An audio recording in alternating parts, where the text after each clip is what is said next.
नमस्कार दोस्तों। आज मैं आपको सुनाने जा रही हूँ, आखिर बूढ़ी माँ ने संदूक में ऐसा क्या छिपा रखा था जिसे देखकर बेटे बहुओं के पैरों तले जमीन खिसक गई। कहते हैं औरत ही घर की लक्ष्मी होती है। वो चाहे तो घर को स्वर्ग बना सकती है, वो चाहे तो नर्क। ये सोचते ही वो रो पड़ती है। किसी दिन के लिए बेटों को लाड प्यार से पाला था, लाखों खर्च करके बेटों को पढ़ाया लिखाया था, ब्याह किया था उनका। अपने काम और पत्नियों के प्यार में इतना खो गए हैं कि माँ का दिया गया प्यार भी याद नहीं आता। सोचकर उसका दिल भर आता। कंकाल मात्र शरीर, सिर पर सफेद और बिखरे हुए बाल, झुकी हुई कमर, मैली कुचली फटी हुई साड़ी पहने लगभग 70-75 वर्ष की बूढ़ी प्रेमा जी अपने कमरे की दरवाजे की चौखट पर कुछ उदास भाव से बैठी हुई लगातार रसोई की तरफ निहार रही थी। छोटी बहू अपने पति और बच्चों के लिए खाना लेकर जा रही थी। उनके सामने पुरानी सी टेढ़ी मेढ़ी स्टील की थाली रखी हुई थी और साथ में पानी पीने के लिए लोटा पड़ा था। बच्चे खाना खा रहे हैं, बहू वेले भी लेकर आती होगी। खुशबू तो बहुत अच्छी आ रही है, जाने क्या बनाया होगा। सोचते सोचते प्रेमा जी की कब आंख लग गई, पता ही नहीं चला। लोटे में पानी डालने की आवाज आई तो प्रेमा जी की नींद टूटी तो देखा छोटी बहू सूखी रोटी और उबली दाल थाली में डाल रही थी। कुछ स्वादिष्ट खाने की इच्छा से प्रेमा जी के चेहरे पर जो थोड़ी सी मुस्कान आई थी वापस उदासी में तब्दील हो गई। प्रेमा जी पूछ बैठी, या शायद गलती ही कर बैठी, बहू बच्चों के लिए क्या बनाया है? बच्चे तो उबली दाल नहीं खाते, कुछ और भी बनाया है तो मुझे भी दे दो। बच्चों के लिए भी यही बनाया है, जो मिलता है चुप करके खा लो। इस उम्र में चटकारे ही सूझते हैं आपको। छोटी बहू नाक चिढ़ाकर बोली। इतने में अंदर से पोते की आवाज आई, माँ पनीर की सब्जी थोड़ी और देना, बहुत स्वादिष्ट बनी है। सुनते ही बहू का चेहरा फीका पड़ गया, पर उसे इतना ना बना कि थोड़ी सी सब्जी लाकर प्रेमा जी को भी दे दे। प्रेमा जी बड़े भुजे मन से एक हाथ थाली में और दूसरे हाथ में लोटा और छड़ी लेकर किसी तरह चलती हुई कमरे में रखी चारपाई पर आकर बैठ गई। सूखी रोटी के कौर को किसी तरह निकलते हुए अपने अतीत की दुनिया में खो गई। प्रेमा जी के पति राम प्रसाद जी की बहुत अच्छी खेती बाड़ी का काम हुआ करता था। घर में रुपए पैसे की कोई कमी ना थी।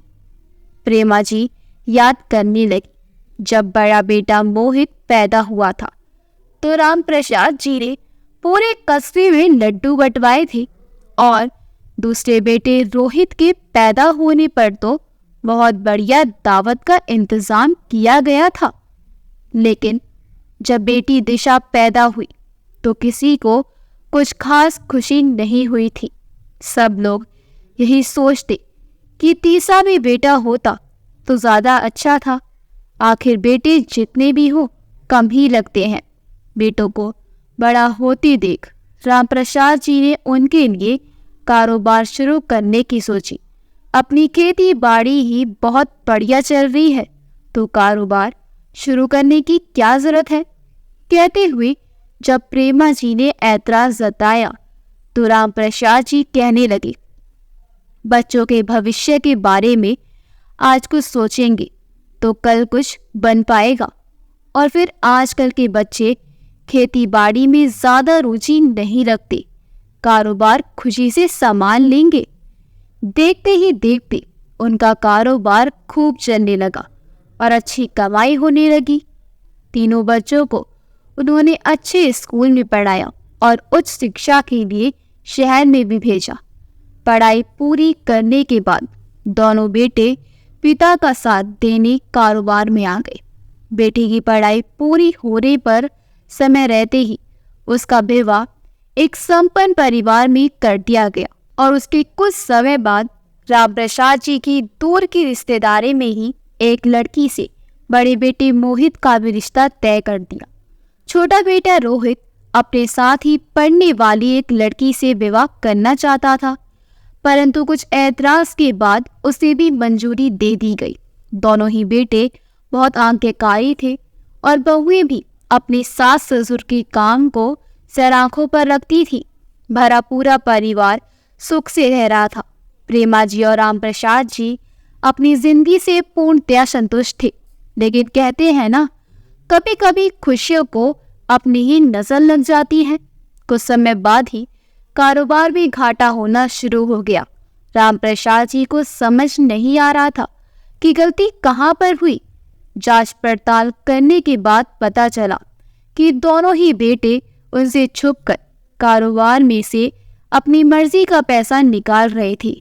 सोचा कि किसी को क्या पता लगेगा, यदि थोड़ा पैसा निकाल भी लिया तो ये जानकर कि अपने ही दोनों बेटे दोनों हाथों से कारोबार में सैन लगा रहे थे। राम प्रसाद जी को झटका सा लगा। बेटों द्वारा की गई ये हरकत पिता के उसूलों पर नागवार गुजरी और दिल का दौरा पड़ने से उनकी मृत्यु हो गई।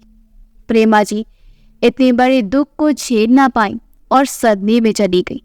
पिता के रहते तो परिवार में फिर भी एकता बरकरार थी, लेकिन उनके जाने के बाद कुछ टकराव रहने लगे। वर्ष बीत गई और अब दो भाइयों के बीच का झगड़ा इतना बढ़ गया कि बेटों और बहुओं ने मां के सामने बंटवारा करवाने का प्रस्ताव रख दिया। प्रेमा जी बंटवारा करने के पक्ष में ना थी। बेटी दिशा ने भी अपने भाइयों को समझाने की भरसक कोशिश की, लेकिन भाइयों ने उसे स्पष्ट शब्दों में कह दिया कि तुम इस मामले से दूर ही रहो तो अच्छा होगा। और फिर वही हुआ जो दोनों भाई चाहते थे। रिश्तेदारी के कुछ बड़े बूढ़ों की सलाह लेकर कारोबार और जमीन जायदाद का बंटवारा कर दिया गया। मकान का सवाल तो उसमें भी एक दीवार डालकर दो हिस्से कर दिए गए और साथ ही बहुओं की रसोइयां भी अलग अलग कर दी गई।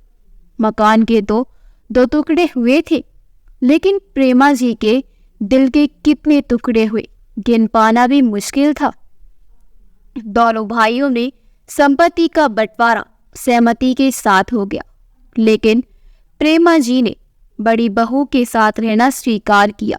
बड़ी बहू को भी कोई परेशानी नहीं थी, क्योंकि तब तक प्रेमा जी रसोई का सारा काम कर दिया करती थी। बड़ी बहू प्रेमा जी का पूरा सम्मान करती थी, लेकिन वक्त द्वारा दिए गए जख्मों के कारण प्रेमा जी भी बीमार रहने लगी और धीरे धीरे काम करने में भी असमर्थ हो गई। समय बीतता गया। बूढ़ी माँ और भी अधिक बूढ़ी तथा उपेक्षित हो चुकी थी।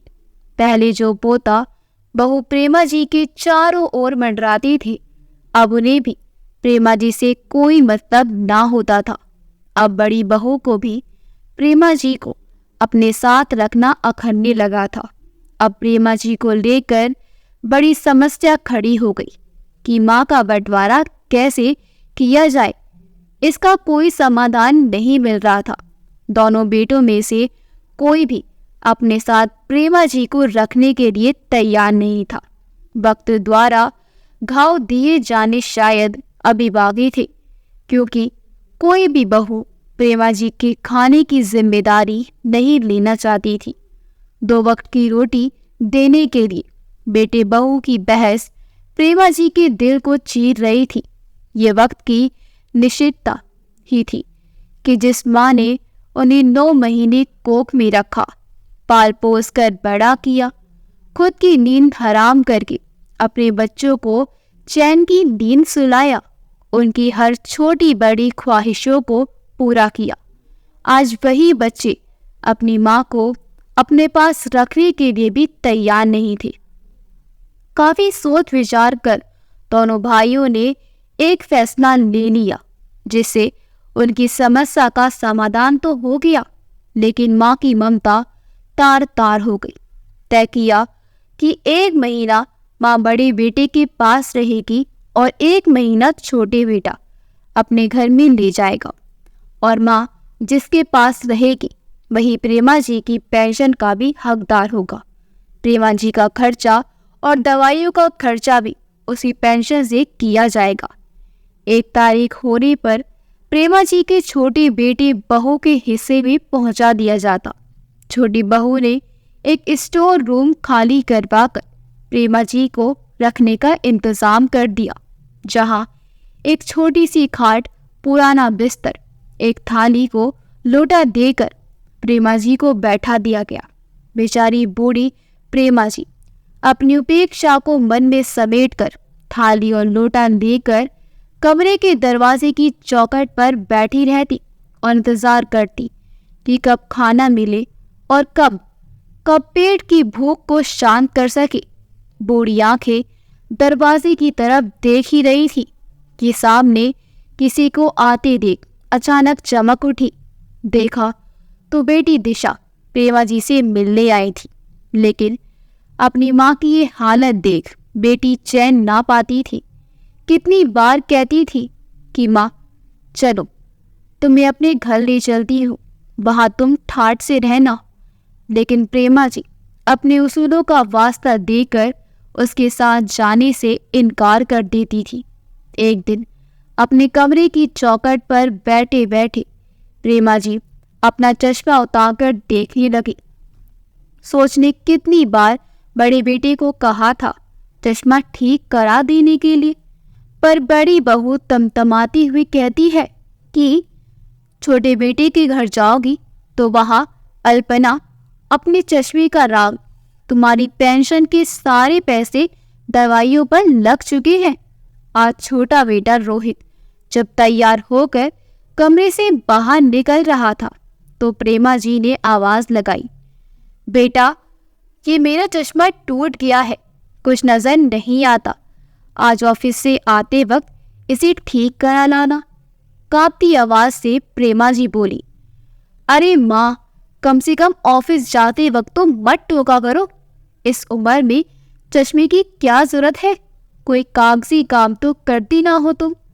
रोहित ने जवाब दिया। प्रेमा जी बेचारे लाचार बेबस अपनी आंखों में आंसुओं को छुपाने की कोशिश करते हुए वापस टूटा चश्मा पहनकर बैठ गई। आज छोटी बहू ने घर में किटी पार्टी रखी थी। घर में कुछ चहल पहल हो रही थी। खाने पीने का काफी सामान लाया जा रहा था। प्रेमा जी देखकर सोच रही थी, लगता है आज कोई मेहमान आने वाले हैं, खाने की बहुत अच्छी खुशबू आ रही है, चलो आज तो बहुत स्वादिष्ट खाना खाने को मिलेगा। सोचकर प्रेमा जी मन ही मन खुश हो रही थी। लेकिन ये क्या, थोड़ी ही देर में छोटी बहू आई और प्रेमा जी की थाली में खिचड़ी डालकर चलती बनी और प्रेमा जी को बाहर ना निकलने की सख्त हिदायत देकर गई। प्रेमा जी मायूस होकर खिचड़ी खाने ही लगी कि देखा लोटे में पानी नहीं था। अरे छोटी बहू, लोटे में पानी तो डालती जाओ, प्यास लगी है। लेकिन इतने में तो छोटी बहू वहां से जा चुकी थी। खाना खाने के बाद प्रेमा जी धीरे धीरे लाठी की टेक से बाहर तक आई और बोली, छोटी बहू पानी पीना है, बहुत प्यास लगी है। देखा तो बाहर छोटी बहू की सहेलियों की दावत चल रही थी और छोटी बहू ने अपना सोने का हार दिखा रही थी जो उसे रोहित ने ला कर दिया था। छोटी बहू प्रेमा जी को देखते ही उबल पड़ी और बिना कुछ समझे प्रेमा जी का हाथ पकड़कर लगभग घसीटते हुए उसे वापस कोठरी में बिठा दिया और बोली, जब कहा था कि बाहर नहीं निकलना तो फिर ऐसी क्या मुसीबत आ पड़ी थी, थोड़ी देर प्यासी नहीं बैठ सकती थी क्या? आज बूढ़ी प्रेमा जी खाना खाकर अभी अपनी चारपाई पर ही बैठी हुई थी कि देखा सामने से छोटा बेटा रोहित अपने कमरे से निकल रहा था। पीछे पीछे छोटी बहू और पोता पोती भी बड़े बड़े बैग उठाकर जा रही थी। लाठी टेकते हुए छोटे बेटे के पास आ पहुंची। रोहित बेटा, छोटी बहू, तुम लोग कहीं जा रहे हो क्या? हाँ माँ, बच्चों की कॉलेज की छुट्टियां हैं तो हम कुछ दिनों के लिए बाहर घूमने जा रहे हैं, छोटे बेटे ने बोला। तो प्रेमा जी की जिज्ञासा तुरंत उदासी में तब्दील हो गई। फिर कुछ सोचकर बोली, छोटी बहू, मैं रोटी कैसे खाऊंगी? मुझसे भूखा नहीं सोया जाता। प्रेमा जी की बात सुनते ही छोटी बहू तपाक से बोली, अरे माँ जी, आज महीने की आखिरी तारीख है। कल से तुम्हें रखने की बारी बड़े भैया भाभी की है। हमने उन्हें कह दिया है, कल सुबह वो आकर तुम्हें ले जाएंगे। और अगर रात को भूख लगे तो ये बिस्किट खा लेना। कहते हुए छोटी बहू ने उसके हाथ में बिस्किट का पैकेट थमा दिया और वे सब अपनी जिम्मेदारी पूरी करते हुए चलते बने। प्रेमा जी को यकीन नहीं हो रहा था कि बचपन में जिन बच्चों को माँ के आंचल की शीतल छाया में स्वर्ग का एहसास होता था, माँ की थपकियों में सुकून मिलता था, माँ की लोरियां सुने बिना नींद नहीं आती थी, आज वही संतान अपनी सगी माँ की जिम्मेदारियों से कैसे दूर भाग रही है। बेचारी बूढ़ी प्रेमा जी को जब भूख लगी तो 2 बिस्किट खाकर पानी पीकर सो गई। अगले दिन का सूरज उगा तो प्रेमा जी को थोड़ी आशा जागी। सुबह प्रेमा जी अपना संदूक और बाकी सामान तैयार करके अपनी कोठरी से बाहर निकलकर कुर्सी पर बैठ गई कि बड़ी बहू अभी आती होगी मुझे लेने। लेकिन देखते ही देखते सुबह से शाम हो गई, लेकिन प्रेमा जी की खैर खबर किसी ने ना पूछी। बेचारी प्रेमा जी भूखी प्यासी अकेले ही तड़पती रही, लेकिन कोई लेने नहीं आया। भूख से बेहाल प्रेमा जी ने बैठे बैठे कई बार सोचा कि उठकर खुद ही बड़े बेटे के घर चली जाऊं। 2 कदम की तो दूरी है, लेकिन फिर यही सोचकर बैठ जाती कि वहां ऊंची नीची सीढ़ियां है, कहीं गलती से पैर फिसल गया तो 4 पाई पर पड़े रहने की नौबत आ जाएगी। आखिर थक हार कर अपनी किस्मत को कोसती हुई फिर वापस अपनी 4 पाई पर जा पड़ी। जैसे ही आंख खुली, देखा बड़ा बेटा मोहित प्रेमा जी के सामने खड़ा था और बोला, माँ चलो, तुम्हें ले चलता हूँ। मोहित बेटा, आ गया, सुबह से तेरी राह देखती थी। कहते हुए प्रेमा जी सारे गीले भूलकर बड़े बेटे के साथ चल दी। बड़े बेटे के घर पहुंची तो देखा जिस कमरे में प्रेमा जी रहा करती थी वहां से उनका सामान उठा दिया गया था। प्रेमा जी को पीछे के बरामदे में बने छोटे से कमरे में रहने के लिए जगह दे दी गई, लेकिन प्रेमा जी ने वहां रहने भी चुप करके स्वीकार कर लिया, ये सोचते हुए कि कम से कम बड़ी बहू के घर खाने को तो ढंग से मिलेगा। कल रात से भूखी प्यासी प्रेमा जी को जब खाना मिला तो खुशी के मारे प्रेमा जी की आंखों से आंसू आ गए और जल्दी जल्दी से खाना खाने लगी। वक्त की ही मार थी कि जो प्रेमा जी ने अपने पति के जीते जी राज किया करती थी, आज दाने दाने को मोहताज हो चुकी थी। अगली सुबह उठकर प्रेमा जी ने भगवान का नाम लेकर अपनी दैनिक कार्य निपटाए लिए। वह दरवाजे की चौखट पर बैठकर इंतजार करती रही कि बहू बच्चों में से कोई ना कोई तो उनके पास आएगा, हाल चाल पूछेगा और कुछ खाने को देगा। लेकिन प्रेमा जी को निराश ही हाथ लगी। फिर एक ठंडी सांस लेकर वापस जाकर अपनी चारपाई पर लेट गई। काफी देर तक ऐसे ही घर में से खाना बनाने की आवाजें आती रही और उसके बाद आवाजें आनी भी बंद हो गई।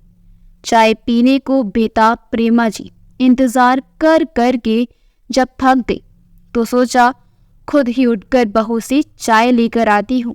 लाठी की टेक से चलकर जब प्रेमा जी भोजन कक्ष में पहुंची तो देखा बेटा बहू अपने बच्चों के साथ बैठकर चाय नाश्ता कर रहे थे।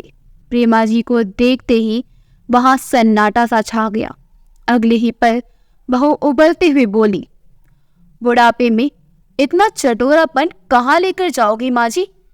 प्रेमा जी हैरानी से सबका मुंह ताकने लगी। शायद बहू की बात का अर्थ स्पष्ट नहीं हुआ था। अरे, तुम्हारे बेटे को दफ्तर जाने की जल्दी थी और बच्चों की स्कूल का भी समय हो रहा था, इसलिए जल्दी जल्दी सबको खिला पिला रही थी।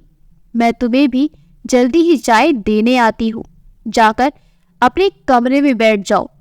चिल्लाते हुए बड़ी बहू पैर पटकते हुए रसोई घर में चली गई।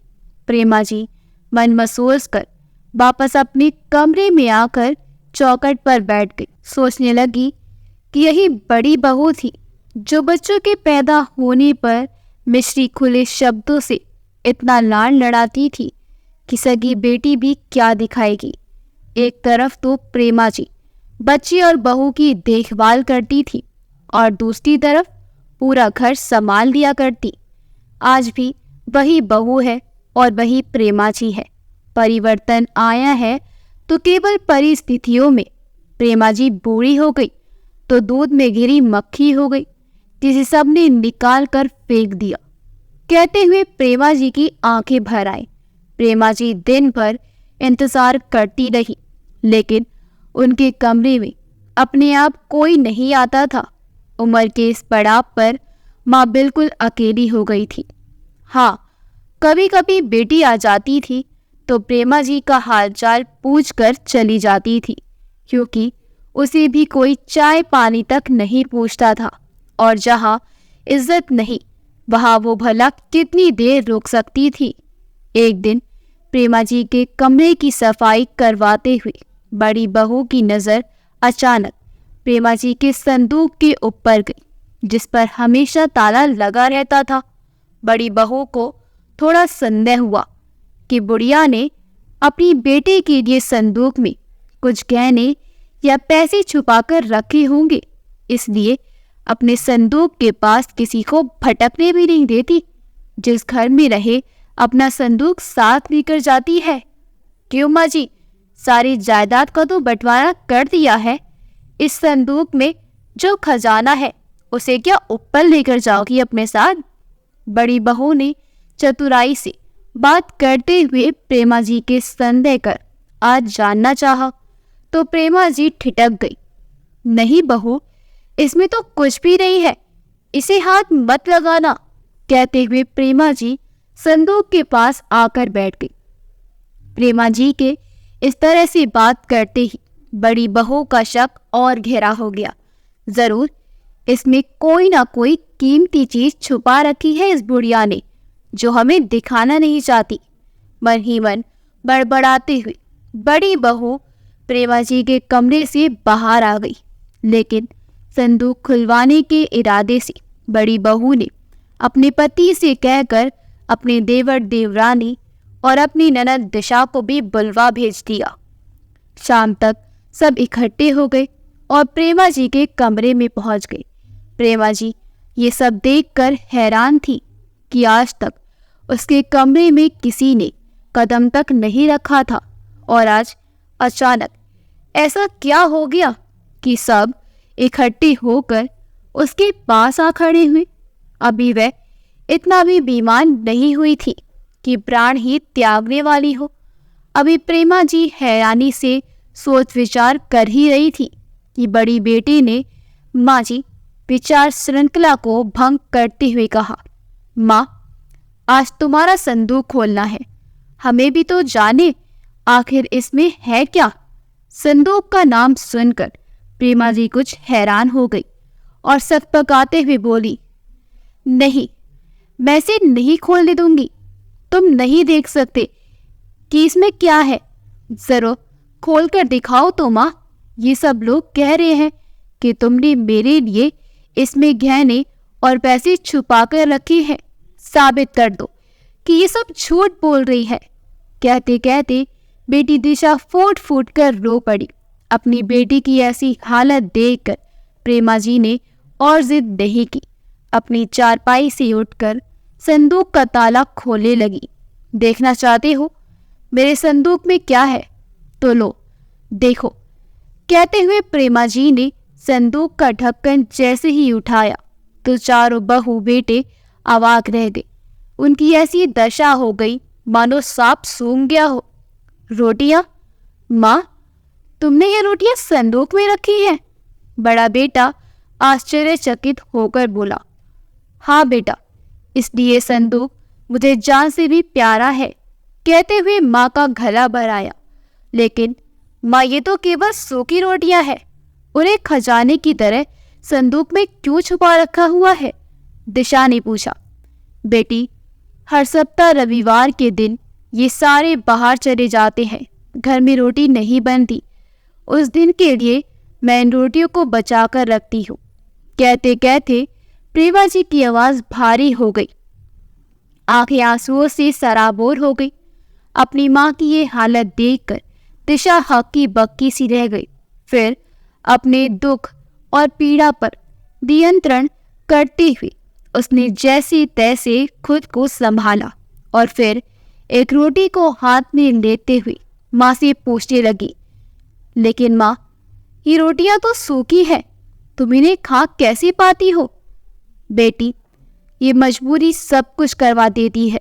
जब पेट भूखा होता है तो तरीके भी अपने आप निकल जाते हैं। मैं इन रोटियों को कुछ देर के लिए पानी में भिगोकर रख देती हूँ। जब ये थोड़ी नरम हो जाती है तो जब खाने लायक हो जाती है, इन्हीं को खाकर अपना पेट जैसे तैसे भर लेती हूँ। अपनी माँ की बेबसी और लाचारी देखकर दिशा उसके गले लगकर फूट फूट कर रो पड़ी।